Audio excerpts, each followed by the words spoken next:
આગળ વાત કરીશું વડોદરાના કારેલીબાગ વિસ્તારમાં બેદરકાર બાઇક ચાલકના કારણે એક વૃદ્ધાનું મોત નીપજ્યું છે। મળતી માહિતી મુજબ આ અકસ્માત 1 ઓક્ટોબરના રોજ રાત્રે બન્યો હતો, જેના સીસીટીવી ફૂટેજ હવે સામે આવ્યા છે। ફૂટેજમાં જોવા મળે છે કે પૂરપાટ ઝડપે દોડી રહેલા બાઇક ચાલકે રસ્તો ઓળંગી રહેલી વૃદ્ધા ગીતાબેન અગ્રવાલને અડફેટે લીધા હતા। અકસ્માત બાદ વૃદ્ધાને ગંભીર ઈજા થતા હોસ્પિટલ ખાતે ખસેડવામાં આવ્યા છે, જ્યાં 22 દિવસની સારવાર બાદ તેમનું મોત નીપજ્યું હતું। હાલ બાઇક ચાલક આરોપી ફરાર છે અને કારેલીબાગ પોલીસ સ્ટેશનમાં ગુનો નોંધાયો છે।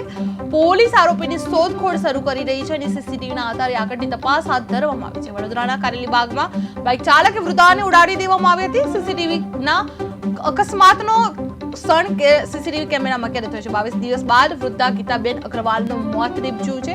બાઇક ચાલક આરોપી હજી ફરાર છે। કારેલીબાગ પોલીસ સ્ટેશનમાં ગુનો નોંધાયો છે।